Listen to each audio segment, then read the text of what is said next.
আমার 13 October IELTS পরীক্ষা, তো এই পরীক্ষা নিয়ে আপনি আমাকে কিছু টিপস দেন। পরীক্ষার হলে যাওয়ার আগে আমি কি করতে পারি? খুব ভালো একটা কোয়েশ্চেন করেছো। ফার্স্ট তুমি যে কাজটা করবা সেটা হলো carry your original passport. Next যেটা করবা, ওয়্যার এ কমফোর্টেবল ড্রেস। মনে করো শাড়ি পরে গেলা, তুমি হয়তো মনে করলা আজকে ফার্স্ট যে আমি শাড়ি পরেছি, শাড়িতে তুমি যদি কমফোর্টেবল না হও, একটা কমফোর্টেবল ড্রেস পরে যাবা। নাম্বার 2। নাম্বার 3, এটা কোনো জব ইন্টারভিউ না, তো তোমার ভয় পাওয়ার কোনো কিছু নাই যে এটা না হলে, আমার জবটা না হলে আমার জীবন শেষ হয়ে যাবে, অথবা আমি কিভাবে আমার ফ্যামিলি চলবে। এটা একটা এক্সাম দিলা, যদি খারাপ হয় কোনো কারণে আবার দিবা, সো ভয় পাওয়ার কোনো কারণ নাই। তুমি লিসেনিংয়ে, রিডিংয়ে যেইটাই গেস করে হোক, তোমার যেটা মনে হয় এটা রাইট বা রং, তুমি আনসার করে দিবা। তুমি যদি রং আনসার করো, এতে তোমার কোনো মার্ক কাটবে না।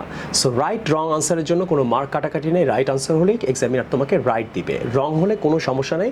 সো রং হলে হোক, তুমি যেইটাই গেস করে তোমার যেটা মনে হয় রাইট আনসার, তুমি লিসেনিং, রিডিংয়ে অবশ্যই টিকটা দিতে, অথবা গেস করে আনসারটা যদি মনে হয় রেড, তাহলে রেডই বলবা।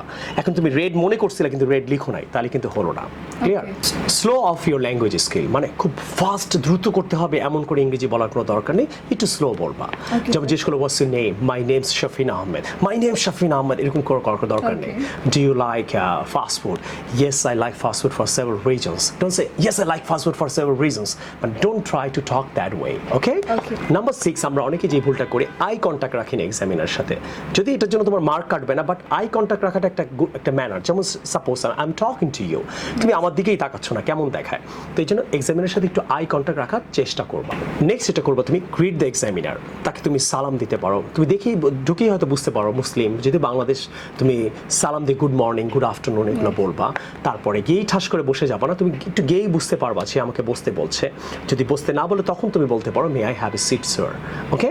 অথবা এই গুড মর্নিং, গুড আফটারনুন, এই ব্যাপারটা তোমাকে খেয়াল রাখতে হবে। সালাম দিয়ে আসসালামু আলাইকুম, আবার অনেকে আসসালামু আলাইকুম, আর না আসসালামু আলাইকুম, গুড আফটারনুন ম্যাম, অথবা স্যার বলবা। তুমি অবশ্যই 60 মিনিট থেকে 90 মিনিট একটা এক্সাম হলে যাবা। অনেকে দেখা গেল লেট করে ফেলে, তোমাকে হয়তো লিফটের জন্য দাঁড়ায় আছে, তার এক্সাম লেট হতে পারে, সে তাড়াহুড়া করে সিঁড়ি দিয়ে উঠে হাঁপাতে থাকবে, এতে তার এক্সাম খারাপ হতে পারে, তার লিসেনিং খারাপ হতে পারে, তার রাইটিং খারাপ হতে পারে, অথবা তার মধ্যে একটা টেন্স কাজ করবে। তো তুমি অ্যাটলিস্ট 60 মিনিট আগে এক্সামে হলে পৌঁছানোর চেষ্টা করবা। যেহেতু ট্রাফিক জ্যাম থাকে, কেউ যদি বলে 3 ঘন্টা লাগে, তাহলে তুমি 4 ঘন্টা আগে রওনা দিবা।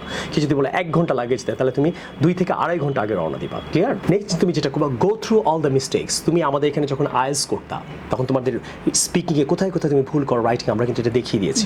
অল দ্য মিস্টেক্স তুমি এক্সাম পরীক্ষার আগের দিন অথবা ওই দিন তুমি দেখতে দেখতে যাবা, অথবা ভালো করে দেখে নিবা তুমি স্পিকিংয়ে কোথায় কোথায় ভুল করতে, টেন্সে ভুল করতে, ওয়ার্ডে ভুল করতে, রাইটিংয়ে কোথায় ভুল করতে। অবশ্যই টিচার যেই কোচিংয়ে হও, তোমার খাতাগুলো ভালো করে তুমি ওই দিন চেক করে যাবা। নেক্সট যেটা করবা, হয়তো তুমি কোনোদিন নামাজও পড়ো না, বাট অ্যাটলিস্ট এক্সাম হলে যাওয়ার কারণে বা এক্সামের জন্য হলে ওই দিন থেকেই তুমি নামাজটা ধরার চেষ্টা করবা। অবশ্যই 2 রাকাত নামাজ পড়ে যাবা, আর এই ওসিলায় তোমরা এবং আপনারা 5 ওয়াক্ত নামাজ পড়ার চেষ্টা করবেন। সো টিপসটা কেমন লাগলো তোমার?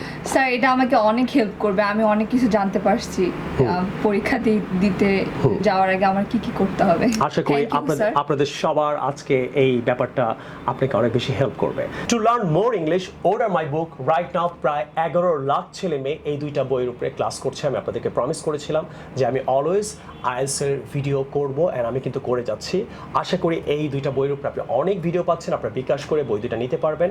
আপনি যে কোনো জায়গা থেকে, পৃথিবীর নানান কান্ট্রি থেকে আপনি হোয়াটসঅ্যাপ করেও কিন্তু বই 2টা নিতে পারবেন, এবং কোনো জায়গা থেকে ফেক কোনো বই কিনবেন না। আপনাদেরকে বই কেনার জন্য অবশ্যই আমাদের কল সেন্টারে কল দিয়ে বইটা নিতে হবে।